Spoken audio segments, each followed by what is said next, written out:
આના જે આપણા ગેસ્ટ છે મિસ્ટર નિર્મલ રબારી, જે આપણે એસવીઆઈટી ના એલ્યુમનાઈ છે, એ સ્ટુડન્ટ એન્ટરપ્રેન્યોર છે અને ફિનિશિયેટિવ માઇન્ડસેટમાં માસ્ટર છે. ફિનિશિયેટિવ માઇન્ડસેટ એટલે કે કોઈ પણ કામ, કોઈ પણ ટાસ્ક હોય એને એક્ઝિક્યુટ કરવું એટ એની કોસ્ટ, કંઈ પણ કરીને એ ટાસ્કને પતાવવું, કોઈ જ એક્સક્યુઝિસ વગર કે ઓબ્સ્ટેકલ્સ વગર. બીજું, નિર્મલભાઈ એ બહુ જ ફેમસ છે, પોપ્યુલર પોડકાસ્ટ આપ્યા છે એમને આજ સુધીમાં, 21 સેમિનાર્સ કર્યા છે, કોલેજ એમને રેગ્યુલરલી સેમિનાર્સ કરવા બોલાવે છે, કરિયર એડવાઇઝિસ જેવા બહુ જ બધા ટોપિક્સ પર આપે છે. કરન્ટલી એ NMR એન્ટરપ્રાઇઝના ઓનર એન્ડ CEO છે, જે ડિજિટલ સર્વિસીસ આપે છે.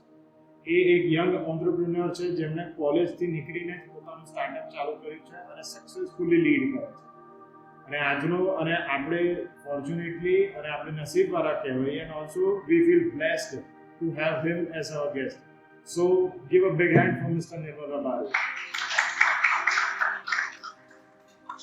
એક સિમ્પલ એક સિદ્ધાંત, પહેલા સિદ્ધાંત સ્ટાર્ટ કર્યા. એક જણે મને એવું કીધું હતું કે તું આઈટીમાં કામ કરે છે, બરાબર છે, પછી એને છે ને મને મિકેનિકલનું થોડું ઘણું કામ આપ્યું, એટલે ટેસ્ટ કરવા માટે, મારા મેન્ટરની વાત કરું તો મેં એની પાછળ માથું નાખવાનું ચાલુ કરી દીધું. એને કશું મને ફિટ કરવા આપ્યું તો મને એક જ એડવાઇસ આપી હતી કે જે કામ આપણું ના હોય ને એને અડકવાનું નહીં, અને આપણાનું છે ને બધું જ લઈ લેવાનું. બધું એટલે આપણી ફિલ્ડનું એક નાનામાં નાની વસ્તુ આપણને ખબર હોવી જોઈએ. તો હંમેશા સૌથી પહેલી એડવાઇસ, આપણે છે ને ટોપર કાં તો છે ને બધું આવડવું જોઈએ ને એવું નહીં બનવાનું, આપણે એક્સપર્ટ બનવાનું છે, અને એ પોતાની ફિલ્ડનું જ. હવે એક્સપર્ટની ડેફિનેશન શું? કોઈ બી પ્રોબ્લેમ કાં તો કોઈ બી પ્રોગ્રામ, આમાંથી આઈટી અને કમ્પ્યુટરના કેટલા છે એવરીવન? તો આપણે કમ્પ્યુટરની ભાષામાં થોડી વધારે વાત કરીશું. તો કોઈ બી પ્રોગ્રામ તમે કરતા હોય, કોઈ બી કોડ એક્ઝિક્યુટ કરતા હોય તો એમાં એરર્સ આવે, હા કે ના? તો જે માણસને એ એરરનું સોલ્યુશન પહેલેથી ખબર હોય, કાં તો એ એરર આવવાની છે એ ખબર હોય અને કેવી રીતના સોલ્વ કરવાની હોય એ બી ખબર હોય, એને એક્સપર્ટ કહેવાય. બાકીના બધાને કોડર કાં તો ડેવલપર કહેવાય. તમે સાંભળ્યું હશે ને ટોપનીસ કે જેનો સેલેરી 1.5 લાખ 10 લાખની આસપાસ, પર મંથ 1.5 લાખ અને એના એન્યુઅલી 10 થી 20 લાખની વચ્ચે હોય. તો એ લોકો એક્સપર્ટ હોય છે એક લેંગ્વેજ કાં તો એ ડેટા સ્ટ્રક્ચર, એ બધું તમને આવશે ધીરે આવી જ ગયું હશે ઓલમોસ્ટ. તો આજે આપણે છે ને બહુ બેઝિક વાત કરીશું સ્ટાર્ટઅપની. સૌથી પહેલાં સ્ટાર્ટઅપ શું છે? સ્ટાર્ટઅપ અને જોબ વચ્ચેનો એક સિમ્પલ ડિફરન્સ કહું તમને. તમે 25 વર્ષના થશો કાં તો 22-23 વર્ષના થશો તો તમે જોબ કરશો તો તમને ફર્સ્ટ મંથથી જ પૈસા મળવા લાગશે. Yes or no? સેલેરી હશે કાં તો સ્ટાઇપન્ડ હશે, ઇન્ટર્નશિપનું હશે. સ્ટાર્ટઅપમાં એવું નહીં હોય. સ્ટાર્ટઅપમાં ઇનિશિયલી 1 યર છે ને બહુ જ સ્ટ્રગલ કરવા પડશે, અને 1 યર પછી થોડા પૈસા દેખાશે. એટલે તમે છે ને સ્ટાર્ટઅપને એઝ અ બેબી તરીકે જનરેટ કરો ને. લાઈક તમે તમારા પપ્પાએ તમને અત્યારે લગીને મોટા કર્યા, બરાબર? 18, 19, 20, 21, 22 વર્ષ લગીને તમારો બધો એક્સપેન્સ એમને હેન્ડલ કર્યો. હવે તમે એમને રિટર્નમાં તમારી જોબમાંથી કાં તો તમે કશું બી કરતા હશો તો એમને રિટર્નમાં આપશો. તો સ્ટાર્ટઅપનું બી આવું જ છે. 18 વર્ષ તો નહીં કહી શકું, પણ 3 વર્ષ તો મિનિમમ એવું લાગશે જ કે તમારે એમને નર્ચર કરવું પડશે. અને જોબનું કેવું છે, ફર્સ્ટ ડેથી જલસા કરો, આરામ કરો, પોતાનું કામ કરો, 9 થી 6 જાઓ, એના પર તમારી જોબ ખતમ થઈ જશે.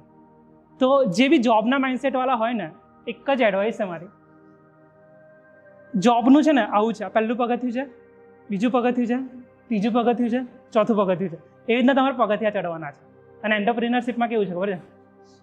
Up, down, up, minus, up, અને પછી જે ગ્રાફ, જે પોટેન્શિયલ છે ને એક્સપોનેન્શિયલ થાય ને, પેલા લોકો છે ને હજુ 1 લાખ પર હોય ને 3 વર્ષમાં, ત્યારે તમે 10-12 લાખ રૂપિયા પર પહોંચી ગયા હશો. પણ જો રાઇટ ડાયરેક્શન હશે તો, અને રાઇટ ડિસિપ્લિન હશે તો એને આમાં ફર્સ્ટ મૂવર ને ફાસ્ટ મૂવરનો કન્સેપ્ટ ખબર છે ને બધાને? બધા વિડીયોઝ તો જોયો છે ને બધાના? તો તમારે છે ને જેટલું સ્પીડલી હોય ને એટલું સ્પીડલી એક્ઝિક્યુટ કરવાનું. હવે સૌથી પહેલો કન્સેપ્ટથી ચાલુ કરીએ. આજે હું તમને છે ને 9 મંત્ર આપવાના છું. 9 વધારે બી હશે, એક બોનસ હશે, 1 કે 2, એ ડિપેન્ડ કરે છે કે તમારું મૂડ કેવું છે. તો એ મંત્રાસને તમે છે ને ખાલી બ્લાઇન્ડલી ફોલો કરશો ને તો બી તમારું સ્ટાર્ટઅપ માર્કેટમાં ઇઝીલી એક્ઝિસ્ટ કરશે, ઇઝીલી. હવે સ્ટાર્ટઅપનો મિનિંગ શું છે? સૌથી પહેલાં છે ને કોઈ બી સ્ટાર્ટઅપ હોય ને બેઝિક આઈડિયા હોય, એ આઈડિયા ફોર્મ બને. સોલ પ્રોપરાઇટર હોય, ગમે તે હોય, લાઈક આજે આપણે 4 જણ ભેગા થઈ જઈએ છીએ, 5 જણ ભેગા થઈ જઈએ છીએ, તો આપણે પાર્ટનરશિપમાં ચાલુ કરીએ છીએ, પછી પ્રાઇવેટ લિમિટેડ કંપની અને પછી લિમિટેડ કંપની, જે શેર. તો આજે જનરી છે, બરાબર? તો આપણે સૌથી પહેલાં બેઝિક આઈડિયાથી સ્ટાર્ટ કરીએ. કોઈ બી માણસ એને બેઝિક આઈડિયા હશે, એ બેઝિક આઈડિયા છે ને એના એન્વાયરમેન્ટમાં જ હશે. આજે તમે કોઈ બી પ્રોબ્લેમ ફાઇન્ડ, જો હું સૌથી પહેલાં છે નીચેથી વાત કરીશ, આપણે ધીરે ધીરે ઉપર જઈએ, પણ સૌથી પહેલાં નીચેથી વાત કરીએ. કોઈ બી આઈડિયા હોય, તને આઈડિયા આવશે, XYZ પર્સનને આઈડિયા આવશે, એના એન્વાયરમેન્ટમાંથી જ આવશે. અને એ એન્વાયરમેન્ટમાં તમારા મમ્મી પપ્પા, તમારા ફ્રેન્ડ્સ, તમારા કલીગ્સ. સૌથી પહેલો કન્સેપ્ટ છે ઇનર સર્કલ કન્સેપ્ટ. ધ્યાનથી સમજો. આ કન્સેપ્ટ એકલો સમજી ગયા ને તો હવે તમારું ઘણું બધું બંધારણ સુધરી જશે. તો ઇનર સર્કલ કન્સેપ્ટ, બરાબર. શું દેખાય છે આમાં? કોઈ મને કહેશે લાઈક આ સર્કલ છે, બરાબર, આમાં શું દેખાય છે? 2 સર્કલ છે, આનો કોઈ मीनिंग कहीं तुम्हारा माइंड में कहीं आ रहा है? सो ये इनर सर्कल का कंसेप्ट क्या है? सबसे पहले है ना, बीच में आप हो, ठीक है, क्लियर है सबको? जो इनर सर्कल, जो पहली रिंग है ना, उसके अंदर आपकी फैमिली, आपके फ्रेंड्स, आपके कलीग्स, आप जहाँ कॉलेज आते हो, आपके प्रोफेसर को भी मैं गिन लेता हूँ इनर सर्कल में, जिससे आपका वीकली या डेली आप उनसे मिलते हो या कुछ भी बातचीत करते हो, ठीक है. ये कहाँ आपको इम्पैक्ट करेगा? इनर सर्कल आपको कहाँ इम्पैक्ट करेगा? आपकी डेली लाइफ, आपकी थॉट प्रोसेस, आपका एंगर, ये सब कुछ डिफाइन करेगा आपका इनर प्रोसेस. आप अगर कोई बिल्डिंग बना रहे हो ना, तो जो नीचे का जो बंधारण हो गया, पाया हो गया, जो गुजराती में बोलते हैं उसको, वो इनर सर्कल हो गया. और उसके ऊपर का जो कलर हो गया या जो भी हम डेकोरेशन करवाए, वो आउटर सर्कल. अभी आउटर सर्कल में कौन कौन होगा?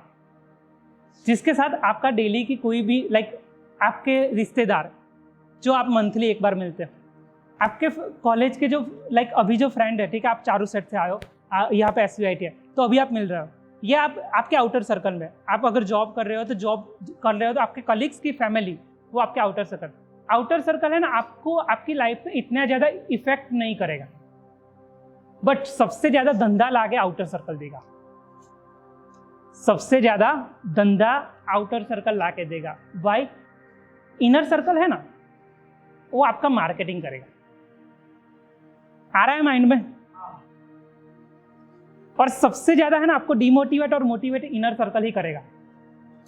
इनर सर्कल में आपको ऐसे 5, 6, 7 जितने भी पीपल को रखना है, ऐसे 5, 6 पीपल को रखने का, ऐसे मेंटर को रखने का, जिससे आप बहुत स्ट्रांग हो जाओ, जिससे आउटर सर्कल की कोई भी लाइक आउटर सर्कल में कुछ भी प्रॉब्लम आ रहा है, उससे आपको डायरेक्टली इफेक्ट नहीं हो कि मैंने इसका काम डायरेक्टली किया, ये मेरे आउटर सर्कल में है, तू इसको जानता है, तू इनर सर्कल में है. तो ये जब तुझको बोलेगा ना कि इसने मेरा काम किया है, तो मेरा इनर सर्कल सबसे ज़्यादा स्ट्रांग हुआ. आउटर सर्कल वाले ने बोल दिया ना कि जो बीच वाला बंदा है वो बहुत अच्छा काम करता है, तो आपके फैमिली वाला जो इनर सर्कल है ना, वो आपको बहुत चाहने लगेगा. देखो, स्टार्टअप एग्जीक्यूट क्यों नहीं होता है, उसका रीज़न, बहुत बड़ा रीज़न है कि घर पे सपोर्ट नहीं मिलता है in terms of money, in terms of उनको लगता है कि तुम बहुत ज़्यादा टाइम वेस्ट कर रहे हो. बहुत सारे लोगों, ऐसा नहीं बोल रहा हूँ कि सबको, पर 5 to 10% पीपल को प्रॉब्लम है. तो तुम क्या कर सकते हो इनिशियल लेवल पे? अगर ऐसी प्रॉब्लम है ना, तो डायरेक्टली टारगेट आउटर सर्कल. तुम 2 तरीके से धंधा कर सकते हो. इनर सर्कल को टारगेट करके उसका रेफरेंस लेके आउटर सर्कल में जाओ. अदरवाइज आउटर सर्कल में कुछ भी करके, मार्केटिंग करके, अच्छे से डायरेक्टली रेफरेंस निकाल के आउटर सर्कल से आप इनर सर्कल स्ट्रॉन्ग कर सकते हो. एक बार किसी ने, आपके रिश्तेदार ने बोल दिया ना कि आपका लड़का अच्छा काम कर रहा है, तो आपका इनर सर्कल ऑटोमेटिकली स्ट्रांग हो जाएगा. तो वहाँ पे आपके पापा को या मम्मी को या आपके फैमिली को किसी को कन्विंस नहीं करना पड़ेगा. सबसे पहली थिंग्स, अगर स्टार्टअप स्टार्ट करना है ना, तो क्यूरियोसिटी रखनी पड़ेगी. इस पिक्चर में क्या दिख रहा है? Anyone can explain me?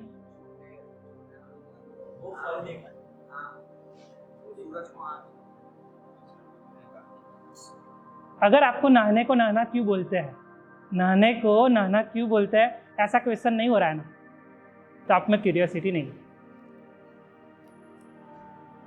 हमें ना, यहाँ पे मैं सेमिनार कर रहा था, तो मेरा एक फ्रेंड है मीत करके, वो मेरे हर सेमिनार में मेरे साथ में, अभी तो US में, तो मेरे हर प्रोग्राम में, सेमिनार में साथ रहता था. हम क्लास पढ़ाते ना टीचर को, तो हम देखते थे कि पंखे को पंखा क्यों बोलते हैं, पंखे को ट्यूबलाइट कर देता, अगर पंखे को कान आ जाए तो अगर बोर्ड को पैर आ जाए तो ऐसा क्यूरियोसिटी सबसे पहले आपकी बढ़ानी पड़ेगी. तो क्यूरियोसिटी के लिए सबसे अच्छा एग्जांपल हनुमान से ज़्यादा कोई हो नहीं सकता.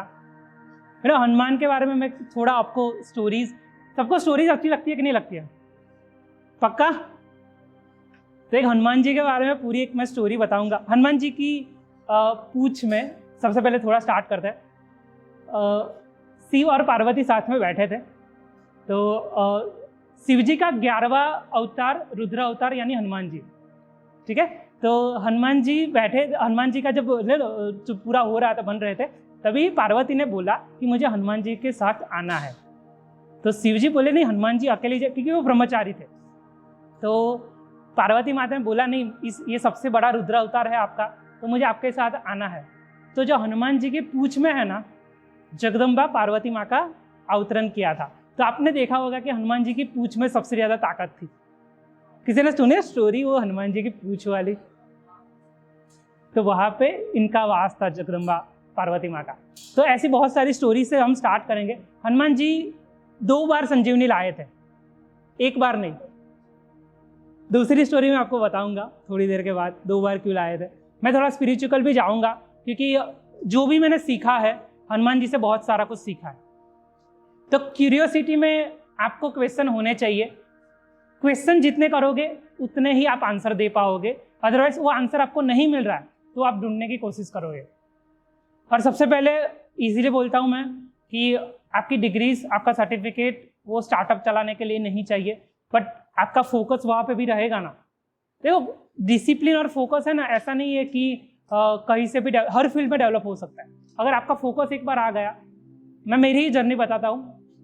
फर्स्ट सेमिस्टर अराउंड 8.28 जितने SPI थे मेरे। I am from Gujarati medium school, तो स्टार्टिंग से ही फर्स्ट सेमेस्टर से पूरा इंग्लिश में आ चुका था। तो हमारा कम्युनिकेशन स्किल्स करके एक सब्जेक्ट था, सब में होगा I think, I don't know. PBA first year, मैं लास्ट ईयर पास आउट हुआ। I am not so big, last year pass out हूँ। तो कम्युनिकेशन स्किल्स करके एक सब्जेक्ट था, उसके अंदर हमको इंग्लिश में स्टोरी और एक 18 मिनट का प्रेजेंटेशन देना था। इसके नीचे ही वाले हॉल है, उसके अंदर तो पूरा जो एक रूम जैसा है। तो उस हॉल में हम प्रेजेंटेशन, और सबकी बारी आई मेरी। मैंने भी एक स्टोरी है ना पूरी रट ली, 5 मिनट की स्टोरी थी, पूरी रट ली, रात को पूरा बैठ के रट ली। और मेरी बारी आई, मैं कुछ बोल ही नहीं पाया, पूरी इंग्लिश में दिया। कम्युनिकेशन स्किल्स, मैंने बोला मैम थोड़ा हिंदी और गुजराती करिए। नहीं, आप अभी कॉलेज में आ चुके हो तो आपको पूरी इंग्लिश में ही देनी पड़ेगी। मैंने तो सबकी बारी आ गई, फिर लास्ट में मेरी बारी आई। तो फर्स्ट बार तो मैं देखा ना, तो मेरे सामने है ना, मैं किसी को नहीं देख पा रहा था, आई कांटेक्ट बना ही नहीं पा रहा था। एक सामने APJ अब्दुल कलाम का एक पिक्चर था, मैंने सामने देखा, 2 मिनट के लिए खड़ा रहा, कुछ बोल नहीं पाया। First time. वो अराउंड ये नाइट का लास्ट सेशन था ना, 4 से 4:30 का जो सेशन होता है इवनिंग का, वो सेशन था। तो मैम ने मेरे को बोला नेक्स्ट कल मॉर्निंग में तू दूसरी बैच में आ और स्टोरी फिर से बोल। मैं 2 मिनट में कुछ बोल ही नहीं पाया था। तो फिर नेक्स्ट डे दूसरी बैच, दूसरे लोग, फिर आई कांटेक्ट थोड़ा बड़ा, APJ वाले से थोड़े नीचे, कंप्यूटर वो सब कुछ था, थोड़ा बोला, स्टार्ट किया, 2-3 लाइन स्टार्ट की, फिर से रुक गया। फिर तीसरी बार भी बोला, बट उतना कुछ कॉन्फिडेंस आया नहीं। फिर लास्ट में है ना, हमको मार्क्स के लिए 18 मिनट का प्रेजेंटेशन कंपलसरी था, सबके लिए कंपलसरी था। तो पूरी नाइट बैठा मैं, 2-3 पेज बनाए अच्छे से, कंटेंट लिख के, और बहुत अच्छी PPT बनाई। और PPT में है ना ऐसा कि ये एक वर्ड है ना, पूरा पैराग्राफ लिख दिया। इस साइड APJ अब्दुल कलाम, इस साइड PPT, इस side APJ Abdul Kalam PPT, पूरा PPT 18 मिनट का मैं 8 मिनट में बोल के खत्म करूं। तो कॉन्फिडेंस वहां नहीं था। उसके बाद फर्स्ट ईयर ऐसे ही चला गया, 8.28 SPI CPI जो भी बोलते हो वो आए। फिर सेकंड ईयर कुछ पता ही नहीं चला, सॉरी सेकंड सेमिस्टर। तो सेकंड सेमिस्टर में धीरे से EME कोई सब्जेक्ट था, दूसरा कंप्यूटर के अलावा कई सब्जेक्ट। ईजी था आपको ग्राफिक्स, उसमें तो कुछ ड्राइंग और वो सब कुछ में कुछ पता ही नहीं चला। तो फिर उसमें अराउंड 8.3 के आसपास SPI और CPI थे। फिर थर्ड ईयर से कुछ हुआ यार, क्योंकि बाकी सारे इंग्लिश मीडियम वाले तो 9 के ऊपर, 9.5 के ऊपर, और हमारा गुजराती मीडियम वाला किसी के मार्क नहीं है, किसी के, मेरा नहीं ऐसा, किसी के 9 के ऊपर तो कोई था ही नहीं। तो वो लोग चैलेंज करने लगे, 2-3 थे ना, वो चैलेंज करने लगे कि नहीं यार लाना तो पड़ेगा। फिर थोड़ी बातचीत हुई, तो एक नैवेद करके एक स्टूडेंट था, वो बहुत अच्छा 9.5 के आसपास ही उसके दोनों सेमिस्टर में थे। तो फिर थर्ड सेमिस्टर में कंपटीशन लगाई कि देखते कौन अच्छे लाते हैं। तो हम दोनों का सेम थर्ड सेमिस्टर में, हम उसका 9.21, मेरा भी 9.21, और वहाँ पे 9 ऊपर लाने वाले पूरे कॉलेज में 9 से भी कम थे क्योंकि उस टाइम बहुत टफ था MCQ में, और वो सब में तो बहुत ईजी हो गया। मतलब आपने वो एग्जाम दी है, किसी ने दी है कि नहीं दी अभी? 3rd ईयर वाले ने देगी आगे, आई थिंक 70 मार्क्स की एग्जाम विदाउट MCQ। तो उसमें कैसा चेकिंग कैसा होता है, ये भी ग्रेड और वो सब कुछ, ग्रेड सिस्टम और सब कुछ तो पता चला। तो फिर ऐसे करते करते फिर 9 से कभी लास्ट 6 सेमेस्टर में 9 से कम में गया ही नहीं। उसका रीज़न क्या है? एक बार आपने कोई भी फील्ड में फोकस और डिसिप्लिन पैदा कर देना, तो वो फोकस और डिसिप्लिन आपको XYZ, लाइक आपने एजुकेशन में, आपने जिम करने में, आपने पढ़ने में, कहीं पे भी फोकस और डिसिप्लिन ला दी ना, तो वो डिसिप्लिन और फोकस आपको हर फील्ड में काम लगेगी। तो सबसे पहले आपको काम करना पड़ेगा focus and discipline. And second thing, यार अगर आपको गाड़ी सीखनी है ना, तो गाड़ी पे बैठना पड़ेगा, और उसके लिए सबसे पहले चाहिए कॉन्फिडेंस। तो आपके पास कॉन्फिडेंस नहीं है ना, सबसे पहले मैंने ये स्टोरी क्यों बताई, फर्स्ट डे से मेरा कॉन्फिडेंस नहीं था, फिर मैंने इस सेमिनार में और पूरी कॉलेज में 21 सेमिनार दिए, वो भी 2-2, 3-3 घंटे के, वो भी पास आउट होने से पहले, 4th ईयर से पहले, और मेरे साथ स्टेज शेयर करते थे मेरे प्रिंसिपल। तो आपके पास टाइम इनफ है, और उस टाइम का यूटिलाइज कैसे करते हो। सीखना तो मुझे कॉलेज के कैंपस के बाहर ही है। कॉलेज के कैंपस में आप उतना ही सीख पाओगे जितना लोग आपको सिखा रहे हैं, जितना आपके फ्रेंड्स आपको सिखा रहे हैं, जितना टीचर आपको सिखा रहे हैं। उसके बाहर की दुनिया है ना, आपको अपने आप एक्सप्लोर करनी पड़ेगी, और जितना उतनी बाहर की दुनिया में एक्सप्लोर करोगे ना, बाकी सारे लोगों से बहुत आगे जाओगे। कॉलेज SVIT में लास्ट 2-3 ईयर में बहुत कम स्टार्टअप स्टार्ट हुए। 2019 से पहले की 2-3 स्टार्टअप मेरे जो सीनियर ने किए हुए हैं। तो मुझे पता है कि स्टार्टअप का कल्चर है ना, गुजरात में कॉलेज में कम है, गुजरात में है, पर गुजरात की कॉलेज और उसमें GTU में तो बहुत कम है, क्योंकि वहाँ पे कुछ भी आपको डायरेक्शन और कॉलेज में कुछ कोई समझाने वाला नहीं है। जॉब प्लेसमेंट में बैठो, कमिटी में बैठो, उसके अंदर जाओ, इंटरव्यू दो, वो सबकी आपको सेमिनार हो, सब कुछ देगा। कोई आ जाएगा, कोई कंपनी से आ जाएगा, कोई आप वीज़ा वाला आ जाएगा, अब्रॉड जाने वाला। देखो यार, पूरे वर्ल्ड में ना 75% से ज़्यादा पानी है, तो हर किसी को कभी भी कहीं भी एक्सेसिबल है। ज़्यादा रिसोर्स, बट उसको यूजफुल करके एक प्रोडक्ट बना दिया। कुछ दिमाग चला, बिस्लरी वालों ने सच में बताओ कुछ इनोवेटिव किया, पानी को बॉटल में भरा और मिनरल वाटर कर दिया। That is so simple. तो धंधे का मेन, लाइक बिजनेस का मेन रूल क्या होता है पता है? आपको कस्टमर को क्या चाहिए। अगर कस्टमर की नीड को आप फुलफिल नहीं कर रहे हो, तो ऐसा मत समझो कि आपके पास स्मॉल आइडिया है। ये कितना स्मॉल, कोई भी स्टार्ट कर सकता है। ये आज से 10, 15, 20 साल पहले की कंपनी होगी, बस उस टाइम पे ये कोई भी स्टार्ट कर सकता है।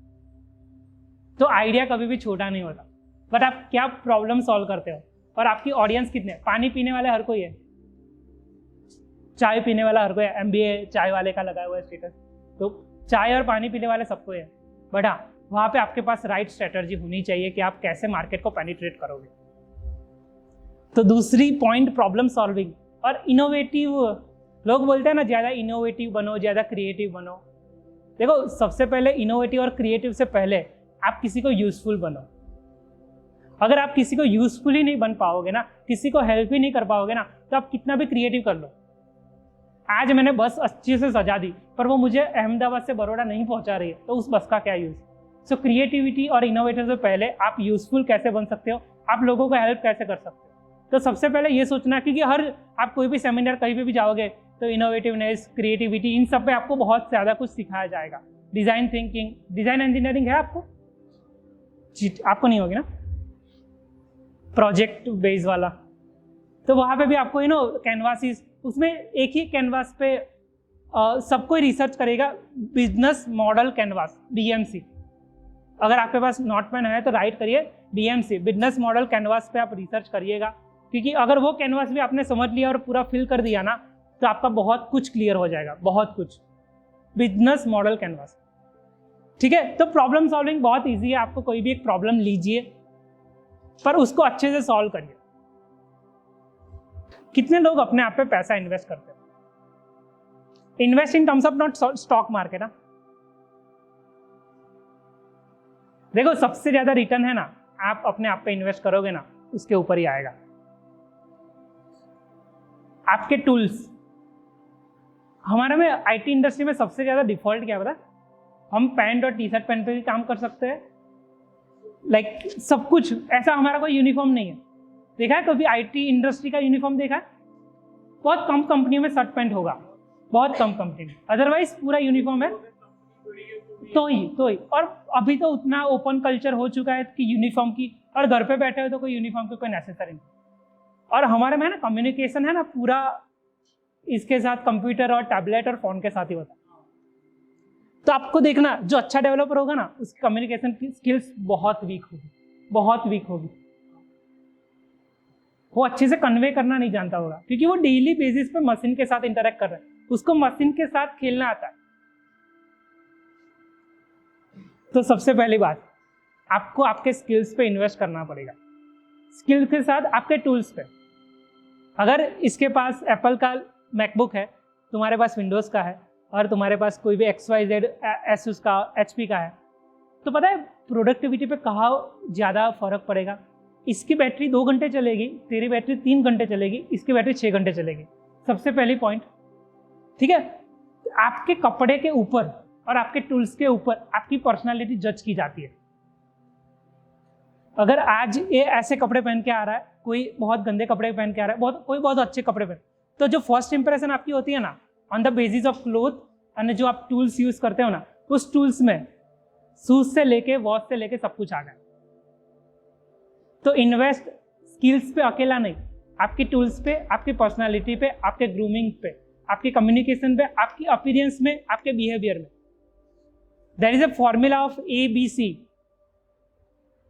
Appearance, behaviour and communication. Appearance, behaviour and communication. देखो, आज किसी को मेरे साथ बात करनी है, लाइक हम कोई फंक्शन में है, कोई फंक्शन में बैठे हैं, तो आज मेरे को किसी के साथ बात करनी है ना, सबसे पहले मैं देखूंगा कि उसने कैसे कपड़े पहने। ये नॉर्मल साइकोलॉजी बता रहा हूँ, ऐसा नहीं कि किसी का कोई रूल है। आप कैसे जज करोगे कि इसने कैसे कपड़े पहने। दूसरा, उसके लाइक मैं आज इसके साथ बात कर रहा हूँ, ठीक है, तो मेरा बिहेवियर क्या है इसके साथ। दूसरी थिंग मैं ये चेक करूंगी कि मेरा बिहेवियर क्या है, ये चेक करूंगा, उसके बाद ही मैं जाके कम्युनिकेट करूंगा। तो अगर आपका अपीयरेंस और बिहेवियर ये दोनों अच्छा नहीं है ना, तो आपकी कम्युनिकेशन स्किल्स जितनी भी अच्छी होगी ना, तो भी लोग सामने से आपके साथ कम्युनिकेट करने नहीं आएंगे। तो सबसे पहले इंप्रूव करना है appearance, second behaviour, then communication. लोग बोलते हैं ना कि देखो, मैं बहुत सारे मीथ आपको इसलिए तोड़ रहा हूँ क्योंकि मैं आपको as a student, as a entrepreneur और सब कुछ, और आप जिस हॉल में बैठे हो ना, उस हॉल से बैठ के यहाँ पे पहुँचाओ। तो आई नो कि वहाँ पे हमको इतने सारे प्रॉब्लम्स और उतने सारे जो स्मॉल डाउट होते हैं ना, लाइक कम्युनिकेशन स्किल बहुत बड़ा इश्यू है। तो उससे पहले आप है ना कॉन्फिडेंस, अपीयरेंस और बिहेवियर, इन 3 चीज पे काम करिए, आपका कम्युनिकेशन ऑटोमेटिकली इंप्रूव होगा। बोलते हैं ना लोग कि मुझे बोलना नहीं आता, ये स्टेज पे बोलना ऐसा मेरे लिए बहुत हार्ड है। तो सबसे पहले काम करना है आपको कम्युनिकेशन से पहले अपीयरेंस में और बिहेवियर में सबसे ज्यादा काम करेगा। आज हमारा बिजनेस नहीं गाड़ी છે, એટલે આમ પેલું ઇજીમાં તમને આવે ને ગાડી આમ ઉપરથી ટોપ વ્યૂ દેખો ને, એવી રીતના જોજો। તો એના 4 પૈડા છે, દેખાય છે બધાને? ક્લિયર છે? જો આ 4 પૈડામાંથી છે ને એક બી પૈડામાં હવા નહીં હોય ને, તમારી ગાડી નહીં ચાલે। હવે આપણો છે ને ઓરિજિનલ પ્રોગ્રામ સ્ટાર્ટ થાય છે, રિલેટેડ ટુ સ્ટાર્ટઅપની દુનિયામાં આપણે જઈ રહ્યા છે, એન્ટરપ્રેનર આપણે બની રહ્યા છે। તો સૌથી પહેલા છે ને તમારે system, data, people and strategy, આ 4 પર તમારી, આ 4 ગાડીના પૈડા પર તમારું ગાડીનું સ્ટીરિંગ કેવું હશે અને ગ્રોથ કેટલી હશે, સ્પીડ કેટલી હશે ને, આ 4 પૈડા ડિસાઇડ કરશે। અને આ 5 જ્યારે સાથે ભેગું થશે ને, ત્યારે જ તમે મની જનરેટ કરી શકશો। અને આ 4 પૈડા અને 5 ગ્રોથને ભેગા કરવા માટે મિનિમમ 2 થી 2.5 વર્ષ તો આપવા જ પડશે। 2 થી 2.5 વર્ષ મિનિમમ। કોઈ બી સ્ટાર્ટઅપ હોય જેને ફંડિંગ મળી જાય તો બી, બટ એ સ્ટાર્ટઅપના જે એન્ટરપ્રેનર છે, જે બી મેઇન CEO છે, કોઈ ફાઉન્ડર છે, એને પોતાની જાતને અપડેટ કરવા માટે મિનિમમ 1000 ડેઝ તો આપવા જ પડશે। કોઈ બી તમે XYZ પર્સન બેઠા છે કાં તો કોઈ બી બેઠા, એ 1000 ડેઝને તમે મિનિમાઇઝ કેવી રીતના કરી શકો? કેટલામાંથી બુક્સ રીડ કરે છે? કેટલા પોડકાસ્ટ સાંભળે છે? કેટલા નવા લોકોને મળે છે? Daily basis, weekly basis? કેટલા આમાંથી મંદિર જાય છે? કેટલા આમાંથી લાઇબ્રેરી જાય છે? કેટલા આમાંથી જીમ કાં તો એક્સરસાઇઝ કરે છે? જીમ જોઈન કરેલો કાં તો એક્સરસાઇઝ? તો આ છ વસ્તુ છે ને, 5-6 વસ્તુ જે બી હોય ને, તેમાંથી મિનિમમ 50% ઉપર લાવજો તો તમે લાઈફની એક્ઝામમાં કોઈ દિવસ ફેલ નહીં થાવ. કોલેજની એક્ઝામ પાસ કરવી સો ઇઝી. આગલે દિવસ બી તૈયારી કરશો ને, અઠવાડિયા પહેલાં બી તૈયારી કરશો ને તો એકદમ ઇઝીલી પાસ થઈ જશે. પણ લાઈફની એક્ઝામ છે ને, રડાઈ દેશે. ગુજરાતીમાં કહીએ ને તો આપણે રડાઈ દેશે લાઈફ આપણા. ત્યાં સુધી આપણને વસ્તુ નહીં આપે. તે પહેલાં રડવું પડશે ને, રડવાને સહન કરીને, રડવાને પચાવીને જ્યારે ઉપર જઈશું ને ત્યારે આપણે સક્સેસફુલ બની જઈશું. તો નાના નાના સ્ટેપ લેતા રહેવાનો. પણ એ બધા પહેલાં તમે તૈયાર છો કે નહીં, તમારી જાતને સૌથી પહેલાં પૂછવાનું. તો તમે તૈયાર નહીં હોય ને તો ગમે તેટલા આવીને આગળ બોલીને ગમે તે જતા રહેશે ને, પથ્થર પર પાણી. તો આપણે પથ્થર કોઈ દિવસ બનવાનું જ નહીં. System, data, people, strategy, growth. System એટલે હું મારા ટૂલ્સથી જે કામ કરું છું એ આખું સિસ્ટમમાં આવી જશે, જે મારી પ્રોડક્ટિવિટી ડિફાઇન કરશે. ડેટા, જો તમારી પાસે ડેટા ઇન ટર્મ્સ ઓફ તમે જે ઇન્ડસ્ટ્રીમાં છો, આજે આઈટી ઇન્ડસ્ટ્રીમાં કોઈ સ્ટાર્ટઅપ કરશે કાં તો તમે જોબમાં બી જશો, ડેટા વર્ડને છે ને પૂરેપૂરો યુઝ કરી લેજો. જો તમને ડેટા વિઝ્યુલાઇઝ કરતા નહીં આવડે, ડેટા એનાલાઇઝ કરતા નહીં આવડે ને તો થોડી ઘણી પ્રોબ્લેમ થશે ઇન ફ્યુચર મેનેજમેન્ટમાં. તો ડેટામાં તમારે થોડું વર્ક, દેખો જોબ કરતા હોય ને એને છે ને ખાલી એક જ સ્કિલ શીખવાની. ફ્રન્ટ એન્ડ હોય તો ફ્રન્ટ એન્ડ, બેક એન્ડ હોય તો બેક એન્ડ, ડેટા સાયન્સ હોય તો ડેટા સાયન્સ, બ્લોકચેન હોય તો બ્લોકચેન, પાયથન હોય તો પાયથન. પણ તમે એન્ટરપ્રેનર હોય ને, સૌથી પહેલું કસ્ટમર જોડે કેવી રીતના વાત કરવાની.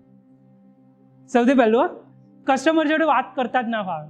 અને ભૂલે ચૂકે બીજો કસ્ટમરને ખોટું કહી દીધું ને અને સામેનો ક્વેશ્ચન આવે ને તેને ટેકલ કરતા ના આવડે. સૌથી પહેલું સ્કિલ છે કમ્યુનિકેશન, કાં તો જે બી ડીલ ક્લોઝિંગ કહી શકો, સેલ્સ કહી શકો. ઇનિશિયલી ઓર્ડર બુક થઈ ગયો, એ ઓર્ડર લાઈક આજે ગમે તે કોઈ એપ્લિકેશનનો આપણે એક ઓર્ડર લીધો, બરાબર. હવે આપણે છે ને ધીરે ધીરે ચાલુ કરીએ અને એન્ડ સુધી હું તમને ક્યાં સુધી તમારે લઈ જવું એ કંપનીને ત્યાં સુધી આખું સમજાવું. કોઈ બી કસ્ટમર આવે ને એટલે સૌથી પહેલાં છે ને તમને એવું જ પૂછશે, મારો ધંધો કેવી રીતના તું વધારી શકીશ. કોઈને છે ને તમારો ધંધો વધારવા કોઈને કોઈ પડેલી નહીં. તમે એમનો ધંધો કેવી રીતના વધારી શકો છો એના પર જ આખું ડિફાઇન કરશે કે તમારો ધંધો કેટલો વધશે. અરે તારો એક બિઝનેસ છે, તારો મેન્યુફેક્ચર યુનિટ છે, એને મેન્યુફેક્ચર યુનિટને હું આઈટી અને મારી સ્કિલ્સ જોડે કેટલું વધારી શકું છું એના પર ડિફાઇન કરશે કે તું મને કેટલા પૈસા આપીશ. જો હું તારા રેવન્યુમાં 80 લાખ 90 લાખનો ફાયદો કરી શકું છું તે ડિફાઇન કરશે કે મને સામે કેટલા મળશે. પણ હું કશું ફાયદો જ નહીં કરી શકું તો મને સામે નહીં મળે. તો સૌથી પહેલું રીઝન, કોઈ બી સ્ટાર્ટઅપ હોય, કોઈ બી સર્વિસ તમે આપતા હોય તો તમે કસ્ટમરને કેટલા હેલ્પફુલ બની શકો છો અને કેટલું એમના બિઝનેસમાં વેલ્યુ એડિશનનું કામ કરી શકો છો. તો સૌથી પહેલું આ તમારે ડિસાઇડ કરવું પડશે કે આપણે ઓર્ડર લેતા પહેલાં એમનો બિઝનેસ આપણને ક્યાં સુધી લઈ જવો છે. પછી બીજો ચેલેન્જ, ઓર્ડર લીધો એના પહેલાં એક મેઇન ચેલેન્જ કે આપણે બજેટ કેટલું આપવું. પ્રપોઝલ સેન્ડ કરવાનું આવે. અહીં આગળ જે બધું લાઈક નોર્મલ વર્ક બી કરતા એમાં પ્રપોઝલ સેન્ડ કરો તો સૌથી પહેલું આપણો મેઇન પોઈન્ટ કે પ્રાઇસ લખવી કેવી રીતના. ફ્રીલાન્સિંગમાં થઈ ગયું XYZ, તો એમાં પ્રાઇસ કેવી રીતના લખવી. તો એમાં છે ને તમારું કેલ્ક્યુલેશન કેવું હોવું જોઈએ. નંબર ઓફ અવર્સ તમે કામ કરો છો એ, નંબર ઓફ ટૂલ્સ તમે યુઝ કરો છો એ, તમે કેટલા લોકોની હેલ્પ લેશો અને એ લોકોને હેલ્પ માટે તમારે કંઈ આપવું પડશે.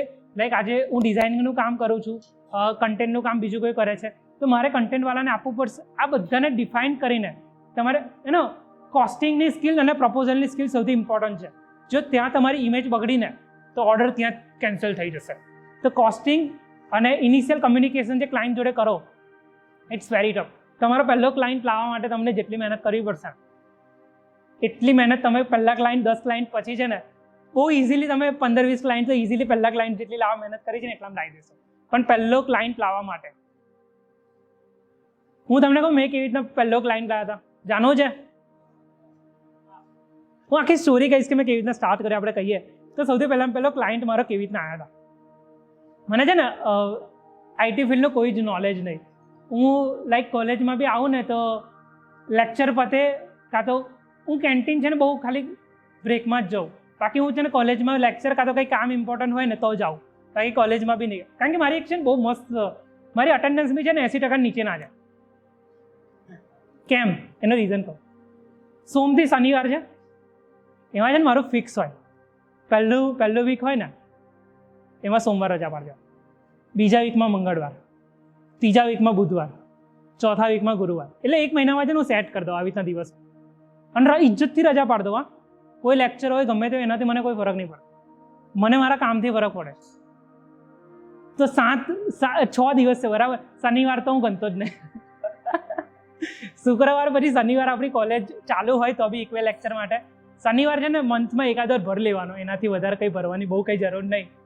તો અટેન્ડન્સ છે ને આવી રીતના હું સેટ કરી દઉં કે મને વીકમાં 2 દિવસ બી એક્સ્ટ્રા મળી જાય ને તો કોઈ જગ્યાએ ઇન્ટર્નશિપ કરતો હોય કાં તો કોઈ જગ્યાએ કામ કરતો હોય કાં તો મારે કોઈ કોર્સ કરવો હોય ને તો કાં તો બુક રીડ કરવી હોય ને તો એ બધામાં હું આવી રીતના ટાઈમ સેટ કરી દઉં કે વીકમાં 1 દિવસ રજા અને રવિવાર તો મારી પાસે છે, શનિવાર પછી તો મારી પાસે છે. અને હવે આગળ છે ને લાઈક તમારા કોલેજનો ટાઈમ 9 થી 5 હોય ને, છેલ્લા 2 લેક્ચર ફ્રી છે ને તો એવું ના કરું કે બસની વેઇટ કરું.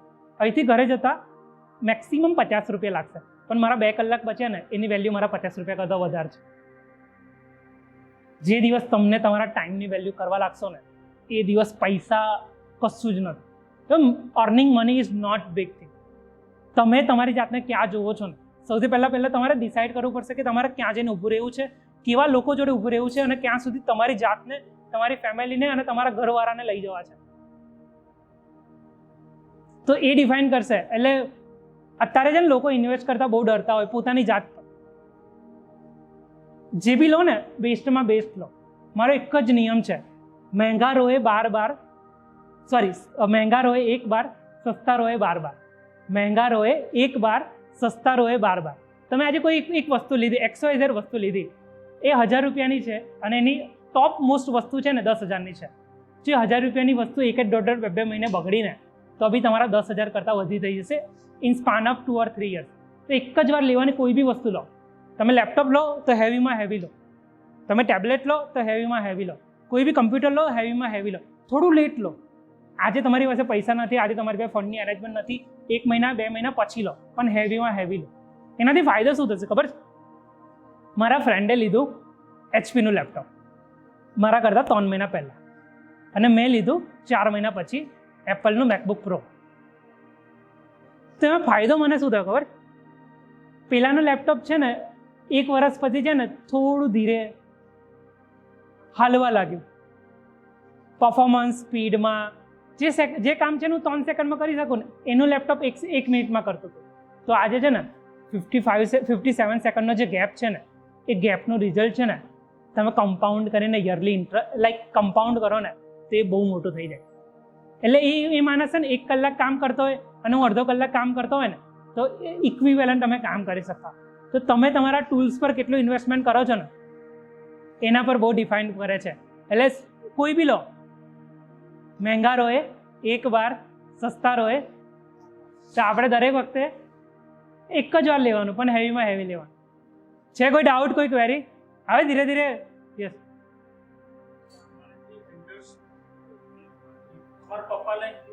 હા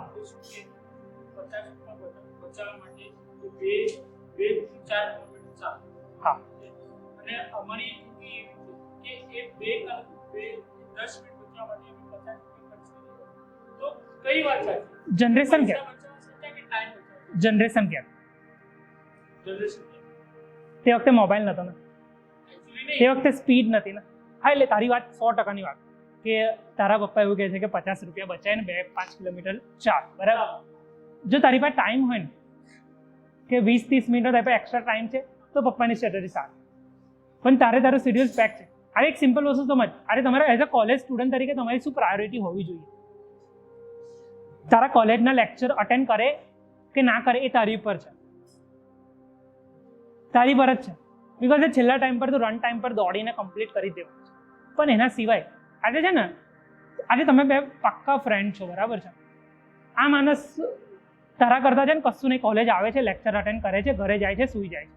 પણ તું એની જગ્યાએ છે ને ખાલી રોજનું 1 કલાક એના કરતાં એક્સ્ટ્રા આપીશ ને તો 1 વર્ષમાં એના કરતાં તારામાં જે ફરક હશે ને એ બહુ હેવી હશે. જો તને એવું લાગે કે તારો 1 કલાક કાં તો અડધો કલાક તું ચાલવા જાય છે એ વર્થ ઇટ છે નવી સ્કિલ્સ શીખવા માટે, તો ગો વિથ 50 રૂપીઝ ઇન્વેસ્ટ કરી દેવાના. ચાલવા નહીં, બેસીને નીકળી જવાનું. તારી સામે ઓપ્શન શું છે, પ્રાયોરિટી શું છે તારી? જો મારી પાસે ટાઈમ જ છે બિંદાસ, હું 1 કલાક ચાલી શકું એવું છે અને એ ટાઈમ હું પૈસા ઇન્વેસ્ટ ના કરું. દેખ, જે વસ્તુથી છે ને શો ઓફ માટે કોઈ વસ્તુ આપણે કરવાની નથી. તારા ટાઈમ બચાવ. આજે હું લાઈક આઈફોન લઉં છું, એનાથી જો મારો બિઝનેસ વધે કાં તો મારા બિઝનેસમાં મારી પ્રોડક્ટિવિટી વધે ને તો હું લઉં તો મારી માટે બહુ સારું. પણ હું શો ઓફ માટે લઉં કે તે લીધો હું લઉં, તો પપ્પાનું થિંકિંગ શું છે ખબર છે? કે શો ઓફ ઓછો કરવાનો, પૈસામાં બચત કરવાની. અત્યારની જનરેશનનું થિંકિંગ શું છે ખબર છે? બચત તો કરવાની પણ એના કરતાં ઇન્કમને વધારવાની. આ એક થિંકિંગનો જનરેશનમાં વાઇઝ ગેપ. હા, તમે ઇન્કમ વધારો, પણ ઇન્કમ વધારવા માટે તારી પાસે એ ફિલ્ડને આપવા માટે ટાઈમ વધારે હોવો જોઈએ. મેઇનલી તો તું જનરેશન પ્રમાણે ચાલે ને તો તું એઝ અ જનરેશન પ્રમાણે સાચો કહેવાય.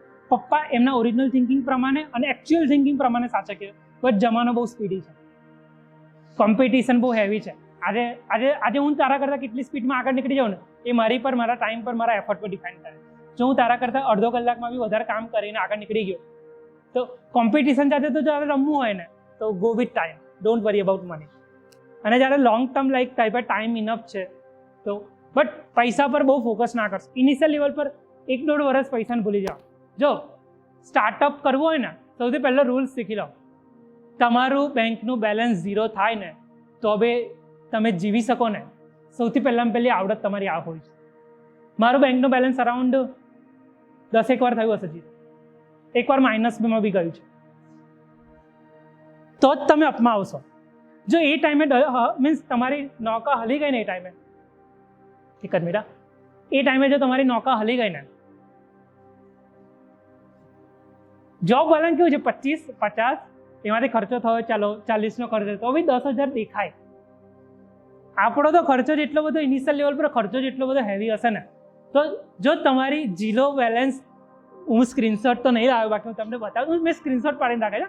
7-8 વખત મારું ઝીરો બેલેન્સ થયું છે ને, બિકોઝ એ બધી વસ્તુ યાદ રહે. અને સૌથી હાર્ડેસ્ટ સૌથી સારામાં સારી ફિલિંગ કઈ? સૌથી સારામાં સારી, હા, તમારા બેંક એકાઉન્ટમાં પૈસા આવે ને, 1 રૂપિયો બી આવે ને કોઈ બી જગ્યાએથી, કે 100 રૂપિયા આવે ને, તમે એટલા ખુશ છે ને કોઈ વાર નહીં થાવ. તમે તમારો પહેલો ઓર્ડર કમ્પ્લીટ કર્યો, 2,000, 3,000, 4,000, 5,000 કે 10,000નો ઓર્ડર તમે કમ્પ્લીટ કર્યો, એ 10,000 તમારા બેંક એકાઉન્ટમાં આવ્યા ને, એનાથી સૌથી વધારે ખુશી કોઈ નહીં. સેલેરી વાળા હોય ને, જોબ એટલે હું એક જગ્યાએ ઇન્ટર્નશિપ કરતો હતો ને, તે જોબની લાઈક સેલેરીની તારીખ હોય ને, સવારથી બપોર લગીને એ લોકોના હાથમાં ફોન હોય, જ્યાં સુધી બેંક એકાઉન્ટ જ ચેક કરે પૈસા આવ્યા કે નહીં. તો સૌથી સારામાં સારી ફિલિંગ છે ને, અને સૌથી ગંદી ફિલિંગ તમારા બેંક એકાઉન્ટમાં પૈસા જાય છે અને ઝીરો બેલેન્સ થાય. તો એની માટે તમારે રેડી રહેવું પડશે. એવું નહીં કે પછી તમે ઝીરો વખતે ના હવે જોબ ચાલુ કરી દઉં. તમે 1.5 વર્ષ ઓલરેડી મહેનત કરી છે, એ 1.5 વર્ષની મહેનતને જવા ના દેતા. આજે અમુક લોકો છે ને સ્ટાર્ટઅપમાંથી જોબમાં જાય છે, કાં તો જોબમાંથી સ્ટાર્ટઅપમાં આવું બહુ સારી વસ્તુ છે, બિકોઝ ઓલરેડી તમારી પાસે એક્સપિરિયન્સ છે. સ્ટાર્ટઅપ કરવાના 2 જ રાઈટ ટાઈમ, કોઈ બધા કહે છે ને રાઈટ ટાઈમ સ્ટાર્ટઅપ કરવાનું છે. કોલેજમાંથી ડાયરેક્ટ કાં તો 5-10 વર્ષનો સારામાં સારો એક્સપિરિયન્સ લઈ લો કોઈ કંપનીમાં અને ટોપ લેવલ પર પહોંચી જાઓ અને પછી પોતાનું સ્ટાર્ટઅપ. આ મારા વર્ડ્સ નથી, મારા એક મેન્ટરના વર્ડ્સ. કોલેજમાંથી ડાયરેક્ટ કરો કાં તો 5-10 વર્ષનો એક્સપિરિયન્સ લઈ લો. 5-10 વર્ષનો એક્સપિરિયન્સ છે ને કોલેજના સ્ટાર્ટઅપને 1 વર્ષમાં થઈ જશે. ઇનિશિયલી સ્ટાર્ટઅપના પહેલા વર્ષમાં તમને લાઈક એટલા બધા કામ કરવાના આવશે ને, બેંકથી લઈને, ઝેરોક્સથી લઈને, ચા બનાવવાથી લઈને, પોતાની ઓફિસથી સાફ કરવાથી લઈને, ઇનિશિયલ લેવલ પર તો તમારે એવું નહીં કે આજે મારી ઓફિસ મેં ઇનિશિયલ લેવલ પર સ્ટાર્ટ કરી હશે તો હું કોઈને હાયર ના કરી શકું કે ઓફિસની સાફ સફાઈ, ઓફિસ હોય. ઇનિશિયલ લેવલ પર આ બધા કામ તમે કરવા પડે. ફર્સ્ટ ઇન્ટર્નશિપ મારી એક એનજીઓમાં મેં ઇન્ટર્નશિપ કરી હતી. ફર્સ્ટ ડે મારો નસીબ એટલું ખરાબ હતું ને એ ટાઈમે કે મને છે ને કમ્પ્યુટરની જગ્યાએ એકાઉન્ટમાં ઇન્ટર્નશિપ મળી અને મારે યસ કહી દેવું પડ્યું. તો એકાઉન્ટના મેડમે છે ને મને આટલી મોટી ફાઇલ આપી, મને કે આ બધાની ઝેરોક્સ કઢાવીને આવી અને પ્રોપર પંચિંગ કરીને આખી એક નવી ફાઇલ બનાવીને આપ. તો હું તો ગયો, એટલે 9મા ફ્લોર પર ઓફિસ, નીચે આવીને ઝેરોક્સ કઢાવીને ફરી ઉપર ગયો. તો મારાથી એક જ ભૂલ થઈ કે જે પંચિંગ કરવાનું ને એ મેં મિડલમાં નહોતું કર્યું, એ મેં થોડું આગળથી કર્યું. ફર્સ્ટ ડે પહેલો કલાક કામ આપ્યું, પંચિંગ કરવામાં મારી ભૂલ, બધા કાગળિયા મારી સામે ફાડ નાખ્યા, બધા જ કાગળિયા. મને કે શું શીખ્યો? તમે કોઈ બી કામ કરો ને એમાં નાનામાં નાની મિસ્ટેક ના કરો. જો એ નાનામાં નાની મિસ્ટેક કરશો ને એનું રિઝલ્ટ તમને આજે નહીં દેખાય, કાલે નહીં દેખાય, પણ 10-20 દિવસ પછી કાં તો 1 વર્ષ પછી એ કામ જ્યારે ફરી કરવાનું આવશે ને ત્યારે તમારી અંદર એક હેબિટ બની ગઈ હશે કે આ રીતે જ આ કામ થાય. તો તમે એ ટાઈમે છે ને એકદમ સારી રીતે, એકદમ પ્રોડક્ટિવ રીતે એ કામ નહીં કરી શકો. તો નાનામાં નાનું કામ કરો, ભલે પંચિંગ કરતા હોય, ભલે ચા બનાવતા હોય, પણ એટલા દિલથી ચા બનાવવાની, એટલી પરફેક્ટ રીતે કામ કરવાનું અને એનું રિઝલ્ટ એટલું સારું મળશે ને. પછી મેં 3 મહિના ત્યાં ઇન્ટર્નશિપ કરી, પણ ત્યાં એ દિવસ પછી મેં એક બી ભૂલ નહીં કરી. અને એવું લાગે ને કે ભૂલ થાય એવી છે, બધા આન્સર આપવા રેડી છે. તમે જઈને પૂછો, બધાને છે ને પૂછવાની, આપણી જનરેશનની બહુ મોટી હકીકત કહું તમને, આપણાને છે ને પૂછવાની બહુ શરમ આવે છે. બહુ ઓછા લોકો છે, 100માંથી છે ને 5-10 લોકો છે કે સામે જઈને ક્વેશ્ચન પૂછે. એક મારા કેયુર સર છે, અમારા આઈ કોલેજના છે, તો આવી રીતે એક સેમિનાર ચાલતો હતો. આપણે સત્યનારાયણની કથા કરીએ ને તો પ્રસાદ છે ને એક જ વાર આપે, યસ ઓર નો? બીજી વાર જોતો હોય તો જેટલી વાર જોતો હોય એટલી વાર તો માંગવાની શરમ આવે છે.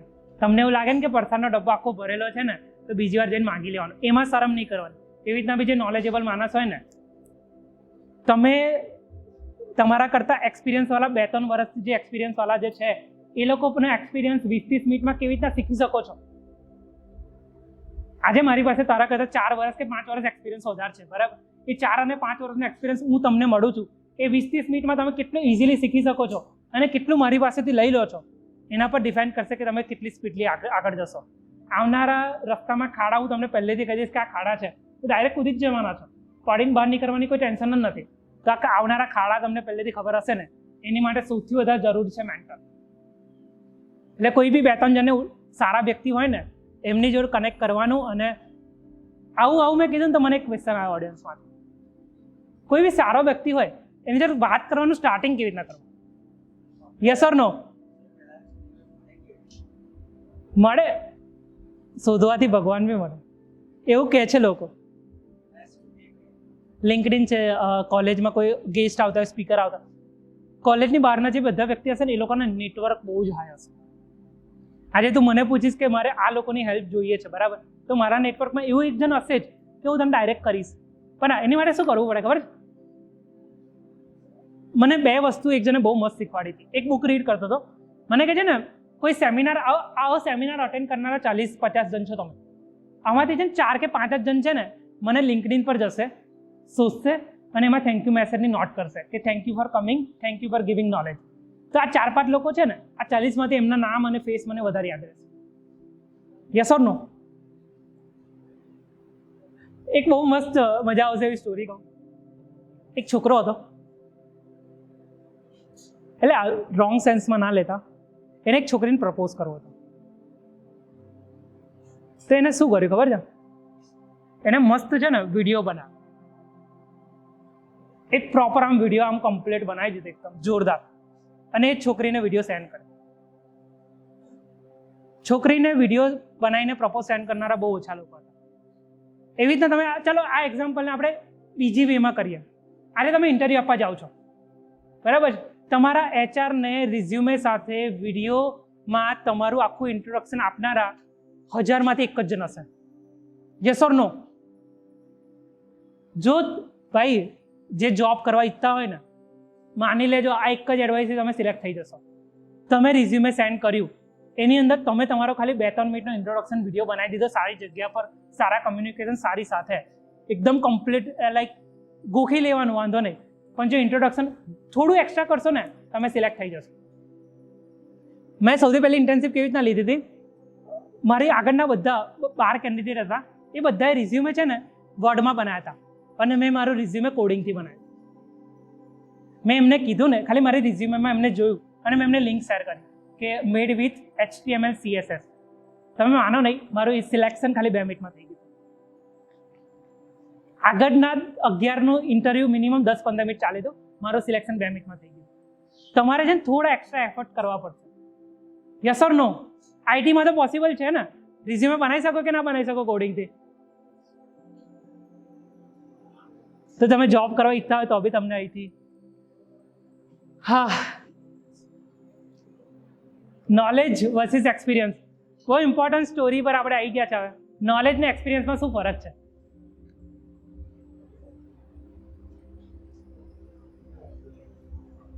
કાશીમાં છે ને 4 બ્રાહ્મણ હતા. એ 4 બ્રાહ્મણ માંથી 3 છે ને એકદમ બહુ જ હોશિયાર, એકદમ એટલે એકદમ જોરદાર લેવલના હોશિયાર, અને જે ચોથા નંબરનો હતો ને એકદમ અભણ, પણ એની કોઠા સ્વીચ બહુ પાવર, એને ખબર બધી પડે. તો એ 4 છે ને જંગલમાંથી જતા હતા. ત્યાં છે ને વાઘના હાડકા પડેલા જોયા, અને બધાની વિદ્યા એકદમ પાવરફુલ.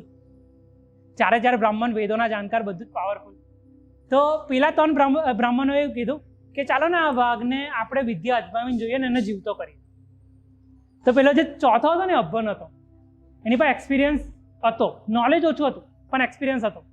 તો એ છે ને ઝાડ પર ચડી ગયો. તો પેલા તને શું કર્યું ખબર છે? એકે મંત્ર બોલ્યા, સૌથી પહેલા હાડકાને ભેગા કર્યા, હાડપિંજર બનાવી દીધું. બીજાએ મંત્ર બોલ્યા, હાડપિંજરને માંસપેશીમાં કન્વર્ટ કરી નાખી. અને ત્રીજાએ મંત્ર બોલીને વાઘને જીવતો કરી દીધો. અને વાઘ તને તો અમુક વાર છે ને તમારા નોલેજ કરતાં છે ને એક્સપિરિયન્સ બહુ કામ લાગે. તો નોલેજની સાથે એક્સપિરિયન્સ બી બહુ જરૂરી છે. તો જ્યારે ડિસિઝન લેવાના હોય ને, એકલા નોલેજથી તમે કોઈ દિવસ ડિસિઝન ના લઈ શકો. ઓલવેઝ રિમેમ્બર, એકલા નોલેજથી કોઈ દિવસ ડિસિઝન ના લેવાય. જોડે કોઈ એક્સપિરિયન્સ વ્યક્તિને રાખો, કાં તો જાતે એક્સપિરિયન્સ થોડો કરી લો, અને આજુબાજુ ઉપર નીચેને ગૂગલ બાબાને, યુટ્યુબ બાબાની જેટલી હેલ્પ થાય ને, જેટલી હેલ્પ જોઈએ ને એટલી ગૂગલ અને યુટ્યુબ દ્વારા હેલ્પ લઈ લો. અને સૌથી ખતરનાક સ્ટાર્ટઅપ કરવાનું છે ને, આ સ્લાઇડને ખાલી સમજી જજો. જે બી અહીં બેઠેલા બધા છે ને, હું ખાલી એટલું કહું છું કે ખાલી આ સ્લાઇડને છે ને, આ સ્લાઇડ છે ને સૌથી ખતરનાક છે. સ્ટાર્ટઅપ કરવાનો સૌથી ખતરનાક ફાયદો કે નુકસાન તમે ગણી શકો. રાતે 2 વાગ્યા લગીને કામ કરવું પડે, 3 વાગ્યા લગીને કામ કરવું પડે. તમારો friends Sunday must be movie જોવા જતા હોય, તમારી પાસે પ્રાયોરિટી ના હોય, ત્યારે તમારે સન્ડે બી બહુ જ કામ કરવું.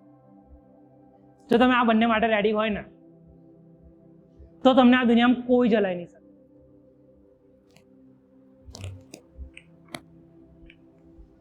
પેલું આપણે વાત કરીને એટલે હર્ડલ્સ વાળું છે આખું.